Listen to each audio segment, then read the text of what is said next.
Hi, this is Conversations with Kim, and today we are talking about wills and trusts.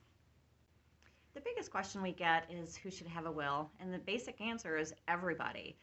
You just don't know what's going to happen. So you want to make sure that all of your property is taken care of, your children are taken care of, so everybody should have one. If you do not have the will, then the state kind of comes in.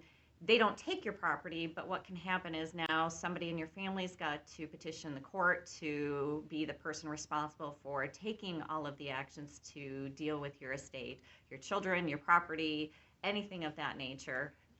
When you should get a will is whenever you have anything. A 20-year-old can have one, a 70-year-old can have one. Just if you're owning property, if you have children, anybody thinking about that kind of stuff. I know you don't want to because it's thinking about death, but you also have to think of the other ramifications. So everybody should get a will at as soon as they can if they're starting to own things. You should update your will whenever there's major life changes. You add in children or you have more children. If you want to include grandchildren in it, if you want to exclude people, if you're getting more assets or getting rid of assets, always want to keep that up to date. The difference between a will and a trust is basically the simplicity of it all. A will is for those people that really their estate doesn't value a whole lot, millions and millions of dollars. It is usually just houses or personal property or your things, your children. So the simplicity of the will is easier. The expense is a lot less on a will, and it's much quicker to create a will. Now you have the trust.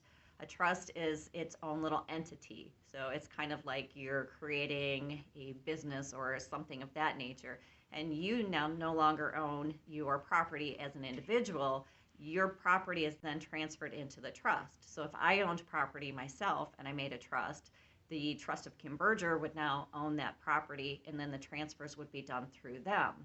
It is also a much more expensive process to do because it's more documents, more drafting of different things to do. It does create a lot of different benefits as well, though. The trust can create a trust within a trust, basically, for your children, as an example. It can create an account that ciphers money into that for your children for the care and education. You have somebody controlling that. You have trust for special needs. If you have a special needs family member, they can create this trust. It helps keep that funds away from their disability or whatever payments they're getting, so that it doesn't affect that. Then you have somebody that is controlling that as well, that can help, again, cipher money into whatever they need, their living expenses. And another one that they get is the spendthrift trust, which is you have a family member that just can't stop spending and just they're going to blow their money before a couple of years is up. So you create this spendthrift trust, which makes them, again, somebody else in control of their money. So there's a lot of different aspects that are involved with the trust versus the wills. And basically it's the simplicity.